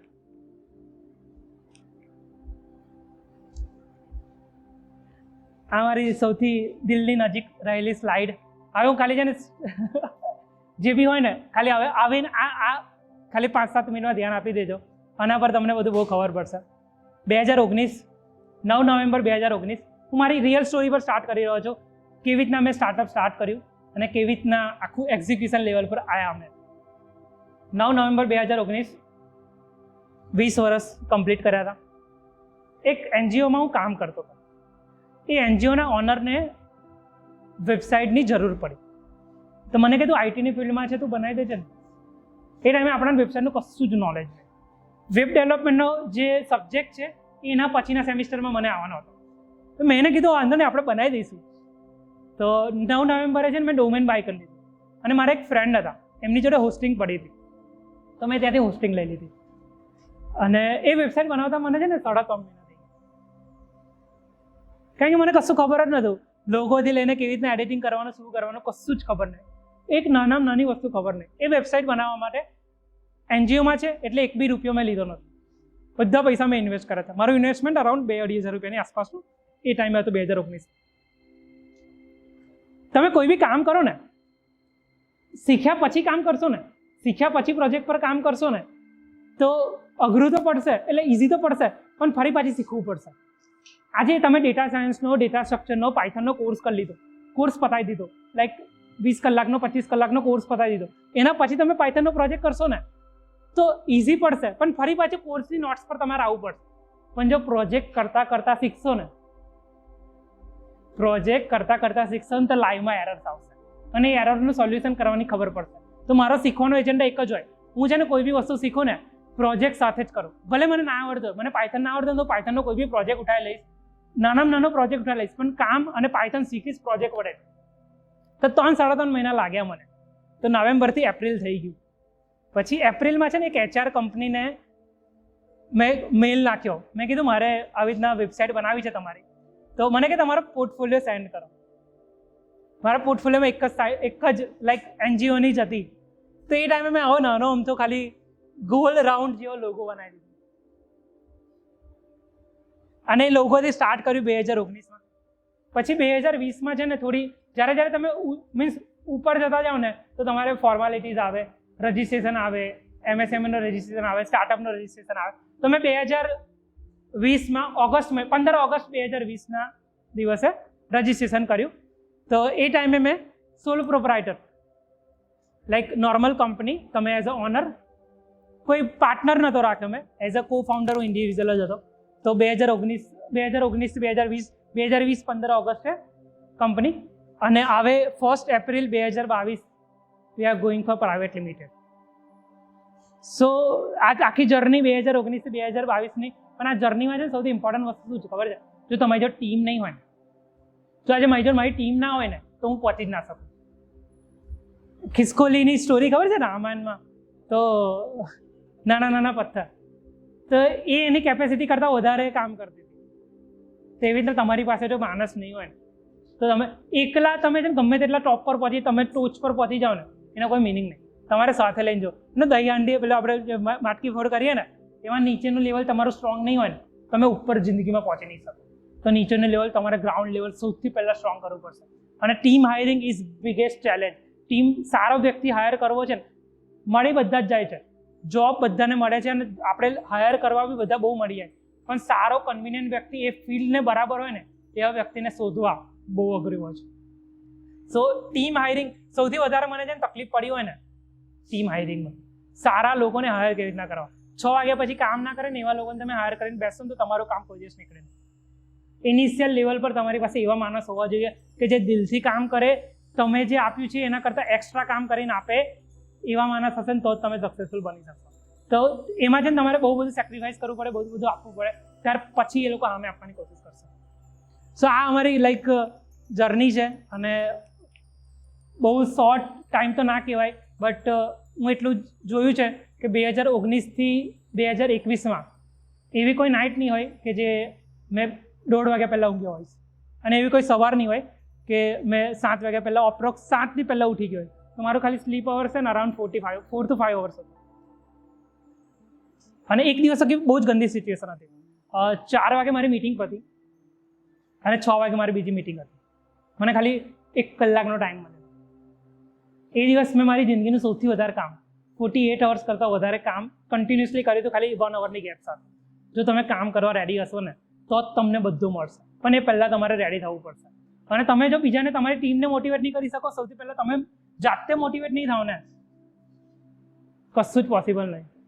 એ મોટિવેશનની એક બહુ મસ્ત સ્ટોરી મને યાદ આવી રહી છે. થોડી સ્ટોરીઝ કરીએ અને થોડું આપણી પાસે થોડો ટાઈમ છે, ખાલી 10-15-20 મિનિટ ખાલી મારે થોડું કહેવું છે વધારે. તો એક સાધુ હતા ગામમાં. છે ને જ્યારે બી વરસાદ જોવે ને લાઈક તો ગામવાળા છે ને સાધુ પાસે જાય, અને સાધુ નાચવા લાગે ને એટલે વરસાદ ઓટોમેટિક આવે. સાધુ નૃત્ય કરવાનું ચાલુ કરે ને એટલે વરસાદ ઓટોમેટિક આવે. તો છે ને શહેરથી 4 યુવક આવ્યા કે આવું તો શું છે કે સાધુ નૃત્ય કરે તો વરસાદ જાતે ઓટોમેટિક આવે. તો સાધુ પાસે ગયા અને સાધુને એવું કીધું કે ચાલો અમે તમારી જોડે બી નૃત્ય કરીએ. તો ચારે વારા ફરતી નૃત્ય કરવાનું ચાલુ કર્યું. કોઈ 10 મિનિટ, 20 મિનિટ, 30 મિનિટ ડાન્સ કર્યો, પણ વરસાદ ના આવ્યો. પછી સાધુએ ચાલુ કર્યું 15-20 મિનિટ, અડધો કલાક, કરતાં 3-3.5 કલાક થઈ ગયા અને વરસાદના વાદળો આવ્યા. પછી છે ને 4 યુવક છે ને એ સાધુભાઈ જઈને ક્વેશ્ચન કર્યો કે તમે નાચો તો વરસાદ કેમ આવે અને અમે નાચો તો વરસાદ કેમ ના આવે? તો જે સાધુએ આન્સર આપ્યો છે ને એ લઈને જજો ઘરે આજે. સાધુએ એવું કીધું કે આ ગામવાળાને મારા પર અતૂટ શ્રદ્ધા છે અને મને મારા ભગવાન પર ખૂબ જ વિશ્વાસ છે. આ ગામવાળાને મારા પર અતૂટ શ્રદ્ધા છે અને મને મારા ભગવાન પર ફૂલ વિશ્વાસ છે. પહેલું રીઝન આ. અને બીજું રીઝન, જ્યાં સુધી વરસાદ ના આવે ને ત્યાં સુધી મારું નૃત્ય બંધ નથી કરતો, એટલે વરસાદને બી આવવું પડે. જ્યાં સુધી વરસાદ ના આવે ને ત્યાં સુધી મારું નૃત્ય બંધ નથી કરતો, એટલે વરસાદને આવવું પડે. તો જ્યાં સુધી તમે તમારી જાતે મહેનત કરવાનું બંધ નહીં કરો ને ત્યાં સુધી તમારા સ્ટાર્ટઅપને કોઈ બી XYZ વસ્તુને તમારી જોડે આવવું જ પડશે. પણ એ આવવા માટે તમારે લાયક બનવું પડશે અને એ વસ્તુને માટે મહેનત જે કરવી પડશે.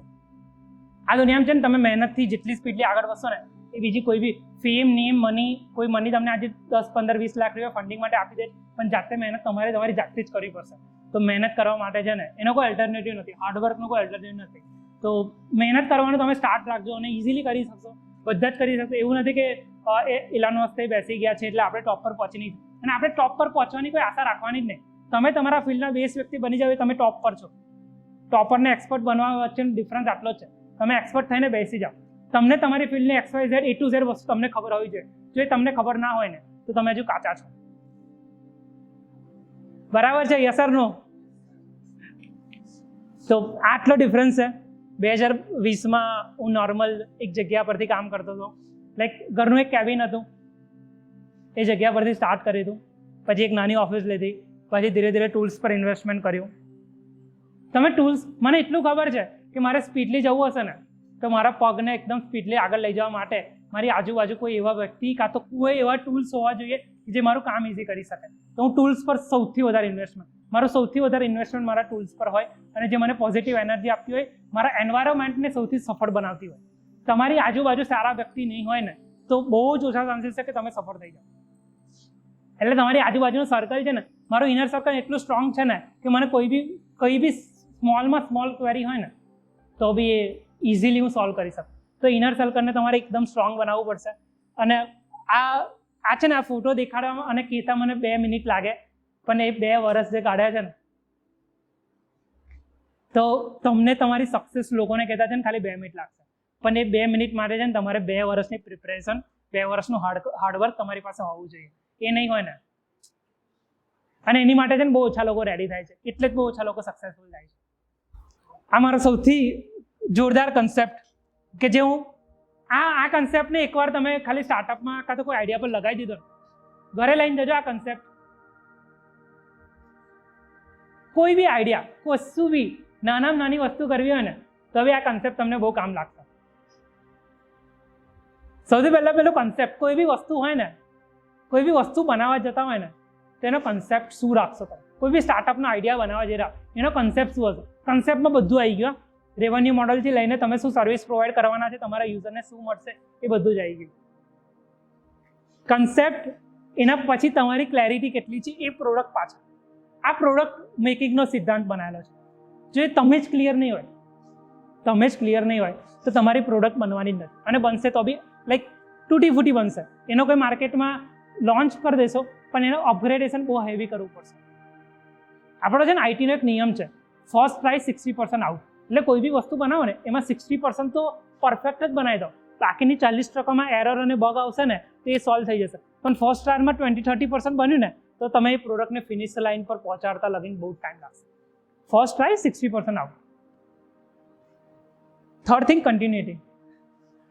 કન્ટિન્યુટી નહીં હોય ને, અને કન્ટિન્યુટી વિથ ક્વોલિટી.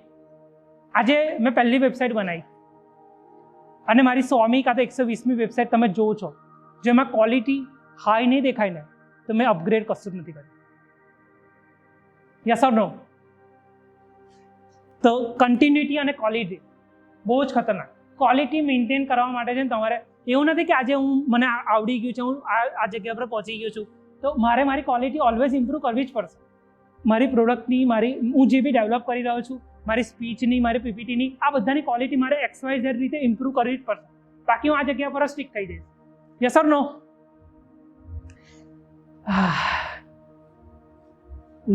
હું છે ને વિઝિટિંગ કાર્ડ લઈને ફરતો જ નથી. મારી પાસે વિઝિટિંગ કાર્ડ જ નથી. તમારી પર્સનાલિટી તમારું વિઝિટિંગ કાર્ડ છે, અને તમારી સ્માઇલ તમારો લોગો છે, અને આના પર જ ડિફાઇન કરશે કે તમારો જો બિઝનેસ છે ને, બહુ ઇઝીલી કહું તમને, અટ્રેક્ટ આજે છે ને સામેવાળા વ્યક્તિમાં દમ કેવો છે ને, એની પર ડિફાઇન કરશે લોકો તમને કામ આપે કે નહીં. કોન્ફિડન્સ કેવો છે ને, એની પર ડિફાઇન કરશે કે લોકો તમને કામ આપે કે નહીં. તો તમારી અંદર કોન્ફિડન્સ નહીં હોય એટલે ગમે તે જાઓ યાર, કોન્ફિડન્સને, તમારું કામ છે ને તમારું ઇન્ટ્રોડક્શન છે. યાદ રાખજો, ઓલવેઝ રિમેમ્બર, તમારું કામ તમારું ઇન્ટ્રોડક્શન છે. તમે એવું ઈચ્છો કે તમારું ઇન્ટ્રોડક્શન ડાઉન આપો? જો તમે એવું ઈચ્છો ને કે તમારું ઇન્ટ્રોડક્શન તમે ડાઉન આપો તો તમારા કામમાં તમે છે ને ક્વોલિટી ના મેન્ટેન કરતા. પણ જો તમારું ઇન્ટ્રોડક્શન હોય ને તો તમારી એની ક્વોલિટી એકદમ ઇઝીલી નહીં પણ નાની નાની પોઇન્ટિંગ ડિટેલિંગ મેઝર કરજો અને એને અપગ્રેડ કરતા રહેજો. તો પછી તમારું વર્ક જે દિવસ તમારું ઇન્ટ્રોડક્શન થઈ જશે ને આખી ગેમ ચેન્જ થઈ જશે. કસ્ટમર જોડેથી ફીડબેક લો. સૌથી મોટા ગુરુ જ કસ્ટમર છે. તમને ખબર નહીં હોય તો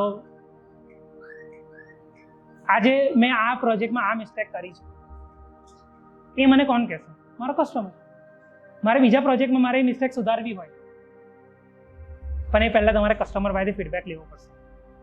અને તમારો કસ્ટમર તમારાથી કેટલો હેપી છે ને એના પર ડિફાઇન કરશે કે તમે આગળ ક્યાં સુધી પહોંચશો. Decision, discipline, direction,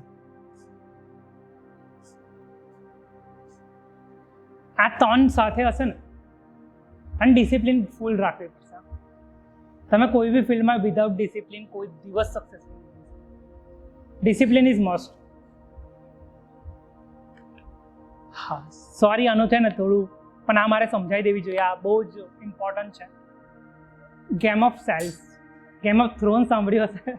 game of cells શું છે? કોઈ બી બિઝનેસ હોય ને ઇમ્પોર્ટન્ટ ધ્યાન આપજો. આ સૌથી ખતરનાક કન્સેપ્ટ. જો તમે બિઝનેસ ચાલુ કરો છો ને તો પૈસા કમાવા માટે જ કરો. કોઈ એવો નથી કે સેવા કરવા માટે કરે છે કોઈ. અને આપણે કરવાની બી નહીં. કોઈ બી કામ કરો જ્યાં સુધી કમ્પ્લીટ શીખી ના જાઓ ત્યાં સુધી મફતમાં કરો, કંઈ વાંધો નહીં, સેવા કરો. પણ એકવાર શીખી જાઓ ને અને એટલું પાવરફુલ શીખવાનું ને કે તમે માર્કેટમાં સૌથી હાઈમાં હાઈ ચાર્જ કરી શકો. તો આ ગેમ ઓફ સેલ્સમાં છે ને ટોટલ 5 વેઝ છે. કોઈ બી બિઝનેસ છે ને સેલ્સ કેવી રીતના કરે એના 5 રસ્તા હું તમને કહી દઉં છું. આના પર જ digital marketing, sales, SEO, business development આ બધું 5 રસ્તા પર જ હશે. સૌથી પહેલું નંબર ઓફ લીડ્સ વધી જાય. આજે મારા બિઝનેસમાં 100 લીડ્સ આવે છે એનો હું 200 કરી દઉં તમારા બિઝનેસનું રેવન્યુ વધશે? Yes or no? Number of leads વધી જાય. બીજું ઇમ્પોર્ટન્ટ ધ્યાન આપજો, નંબર ઓફ લીડ્સનું કન્વર્ઝેશન વધી જાય. આજે મારી પાસે 100 લીડ આવે છે એમાંથી 40 ક્લોઝ થાય છે. 40 ક્લોઝ થાય છે. શું એ 40ને 60 કરી શકું? તો મારું રેવન્યુ વધી જશે. Yes or no? ઇમ્પોર્ટન્ટ. હા, ત્રીજું એના કરતાં ખતરનાક. આજે મારી પાસે 100 લીડ આવી છે, બરાબર? એમાંથી 40 ક્લોઝ થઈ અને 40ના એવરેજ ઓર્ડરની વેલ્યુ 10,000 છે. એવરેજ ઓર્ડર વેલ્યુ 40ના ટોટલના એવરેજ ઓર્ડરની વેલ્યુ 10,000 છે. શું આ 10,000ને 20,000 કાં તો 50,000 પર લઈ જાઉં? તમારું રેવન્યુ બૂમ થશે. આખું ડિજિટલ માર્કેટિંગ આની પર છે. આ 5 રસ્તા સમજી લીધા ને? આના પરથી જ નંબર ઓફ લીડ્સ વધારો, ફેસબુક એડ કરો, CRM માટે ટૂલ લીડ્સ કન્વર્ટ કરો, business development, number of average value વધારશે. આ બેઝિક છે, પાયો છે, સેલ્સનો પાયો છે. ચોથું અને પાંચમું મારું સૌથી ફેવરેટ. ચોથું છે રેફરન્સ અને પાંચમું છે રિપીટેશન. રેફરન્સ એટલે આજે મેં તારું કામ કર્યું, આ તું મને બીજા કોઈનો રેફરન્સ આપે, એ મને બીજા કોઈનો રેફરન્સ આપે. મારો પહેલો કસ્ટમરે મને 11 કસ્ટમર આપે. અને રિપીટેશન, મારો એક કસ્ટમરે મારી એક વસ્તુ બાય કરી અને ફરી બાય કરે. 120 ઓર્ડર મેં કમ્પ્લીટ કર્યા છે. 121મો ઓર્ડર ચાલે છે. 1 બી રૂપિયાનું માર્કેટિંગ નથી કર્યું. નોટ અ સિંગલ રૂપી.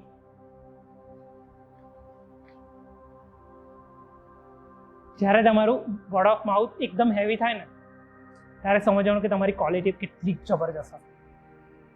સામેવાળા વ્યક્તિને, કસ્ટમરને તમારી પર એટલો વિશ્વાસ હશે તો જ તમને રિપીટેશન અને રેફરન્સ આપશે. જેનો રેફરન્સ અને રિપીટેશન સ્ટ્રોંગ હોય ને એને કોવિડ કશું ના થાય. તો તમારે રેફરન્સ અને રિપીટેશન સ્ટ્રોંગ કરવા માટે સૌથી વધારે મહેનત કરવી પડે. રેફરન્સ અને રિપીટેશન સ્ટ્રોંગ કરવા બાકી આજે મારું તારું થોડું બી કામ તે મારું ખબર કર્યું હોય ને હું તને રેફરન્સ નહીં આપું, કાં તો તારો રેફરન્સ બીજાને નહીં આપું. તો રેફરન્સ અને રિપીટેશન જેનું સ્ટ્રોંગ હશે ને અને એની માટે તમારું વર્કની ક્વોલિટી અને તમારું ઇન્ટ્રોડક્શન તમારું વર્ક જ આપશે. યસ ઓર નો? કોઈ ક્વેરી? આ 5 સિદ્ધાંત તમે સમજી જજો. આના પર જ આખી બિઝનેસની ગેમ આના પર છે. Number of leads, number of conversion, number of average order વેલ્યુની જે અમાઉન્ટ છે એ તમે કેવી રીતના વધારી શકો? રેફરન્સ અને રિપીટેશન. લોકોને એવું લાગતું હશે કે યાર આ લોકો તો એન્ટરપ્રિનર બની ગયા એટલે આ લોકો બધું જ હશે, કરોડો રૂપિયા હશે, બેંક બેલેન્સ હશે, જબરજસ્ત. મારા ફ્રેન્ડ્સને તો બધાને એવું લાગે છે. પણ આપણને ખબર છે કે આપણા બેંક એકાઉન્ટમાં 0 બેલેન્સ હોય તો there is nothing like overnight success. તમે અચાનક જ વાયરલ થઈ જાઓ છો, કાલે વાયરલ થઈ જાઓ છો, પણ એ વાયરલ થવા પાછળ તમે જેટલી મહેનત કરી છે એ તમને ખબર છે, બીજા કોઈને ખબર. આપણે નહીં કહેતા કે રાતોરાત ફેમસ થઈ ગયો, આ થઈ ગયો, એવું કશું જ નથી. પણ એને કંઈ ને કંઈ મહેનત કરી જશે. તો બીજ તો નાખવું પડશે, તારે ઝાડ થશે. અને બીજથી ઝાડ વચ્ચેનો સફર કોઈને ખબર નથી, પણ ઝાડમાંથી જ્યારે ફળ આવે ને ત્યારે આપણને એવું લાગે છે આ તો અચાનક જ મોટો થઈ ગયો. તમારું બ્રેન સુપર કમ્પ્યુટર થઈ ગયા સર નો, એના સોફ્ટવેરને અપડેટ કરતા રહેજો, એની બેટરીને પ્રોટેક્ટ રાખજો. તમારું માઇન્ડ જે દિવસ થાકવા લાગશે ને, જો તમે એને રિચાર્જ નહીં કરી શકો ને, એમાં તમારે બધું જ આવી ગયું.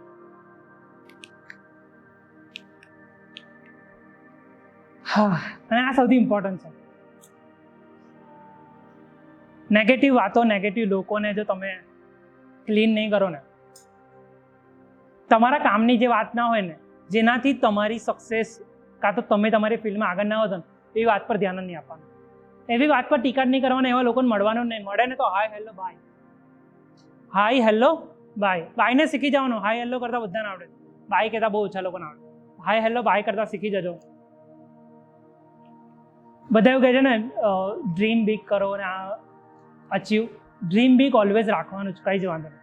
પણ એ ડ્રીમ લગીને પહોંચવાનો રસ્તો કેટલો છે ને, એનો માપદંડ તમારી પાસે હોવો જોઈએ. આજે મારે હિમાલય જવું છે, હિમાલય ચડવો છે, તેનો રસ્તા કેટલો લાંબો છે, શું છે, એનો માપદંડ મારી પાસે નહીં હોય તો જિંદગીમાં હિમાલય નહીં. સૌથી પહેલાં તો મારા એવું સપનું આવવું જોઈએ કે મારે હિમાલય ચડવો છે. એ કોન્ફિડન્સ હોવો જોઈએ, ક્લેરિટી હોવી જોઈએ. જો એ જ નહીં આવે તો હિમાલય જિંદગીમાં નહીં ચડી શકું. બીજી વસ્તુ, હિમાલય મારે ચડવો હશે ને તો ત્યાં સુધી પહોંચવા માટેનો રોડમેપ મારી પાસે ક્લિયર હોવો જોઈએ.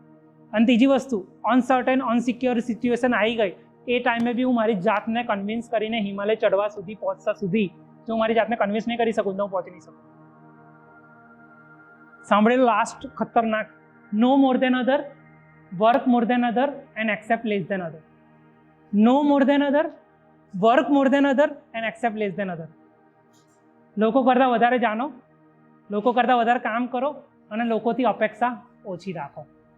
કોઈ દિવસ દુઃખી નહીં થાવ. ખુશ રહેવાના ખાલી 2 જ ઉપાય છે. પોતાના મોહ પર કંટ્રોલ કરો અને લોકો પર ક્રોધ ના કરો. પોતાના મોહ પર કંટ્રોલ કરો અને લોકો પર ક્રોધ ના કરો, તો તમે ખુશ થઈ ગયા, એકદમ આમ સુખી થઈ ગયા. આ 2 પર જ બધું આવી ગયું. તમે છે ને ડીપ મિનિંગ સમજો. ગુજરાતી લેંગ્વેજ આપણી એટલી મસ્ત અને મોટી લેંગ્વેજ છે ને, એના વર્ડ્સનો, શબ્દોનો, લાઈક એક વર્ડ્સનો આપણે એટલું ડીપલી મિનિંગ કાઢી શકીએ ને. મારું છે ને કંપનીનું સ્લોગન હતું, learn more, help more, grow more. Learn more, help more, grow more, definitely you will earn more. લોકોને છે ને પહેલાં અર્ન જોવે છે, પણ લર્ન અને ગ્રોની જે પેટર્ન છે ને એ કોઈને કરવી જ નથી. પહેલે દિવસથી હું પૈસાની વાત કરીશ ને, કોઈ મારી જોડે આવે નહીં. તો learn more, help more, grow more, definitely you will earn more. તે કામ કરવા માટે રેડી રહેજો. અને લાસ્ટ આપણે હવે થોડી 1-2 શાયરી લઈ લઈએ અને પછી આપણે કમ્પ્લીટ કરીએ. તો એક મસ્ત ગુજરાતી 4 લીટીની ગઝલ કહી શકો, પોએમ કહી શકો, કાં તો શોર્ટ કવિતા કહી શકો.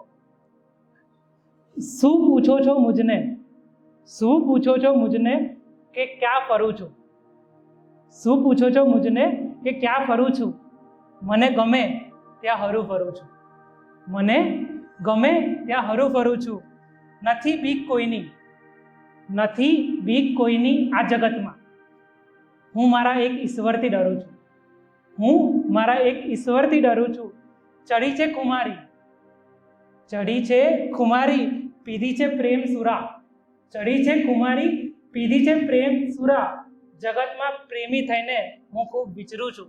જગતમાં પ્રેમી થઈને હું ખૂબ વિચરું છું. લાસ્ટ વાળો સાંભળજો. કરે કોઈ લાખો બુરાઈ, કરે કોઈ લાખો બુરાઈ, છતાં બુરાઈને બદલે ભલાઈ હું કરું છું. બુરાઈને બદલે ભલાઈ હું કરું છું. શું પૂછો છો મુझने કે હું શું કરું છું. મને ગમે ત્યાં હરું ફરું છું. અને લાસ્ટ હું દરેક પ્રોગ્રામ મારા થાય ને તો એક શાયરી મારી ફિક્સ જ હોય, हो रही है पीर पर्वत सी पिघलनी चाहिए, हो रही है पीर पर्वत सी पिघलनी चाहिए, इस हिमालय से कोई गंगा बहनी चाहिए, इस हिमालय से कोई गंगा बहनी चाहिए। हंगामा खड़ा करना मेरा मकसद नहीं, हंगामा खड़ा करना मेरा मकसद नहीं, मेरी कोशिश है कि सूरत बदलनी चाहिए, मेरी कोशिश है कि सूरत बदलनी चाहिए। अरे मेरे सीने में नहीं तो तेरे सीने में सही, अरे मेरे सीने में नहीं तो तेरे सीने में सही, हो कहीं भी आग बस ये आग जलनी चाहिए, हो कहीं भी आग बस ये आग जलनी चाहिए। Thank you so much everyone.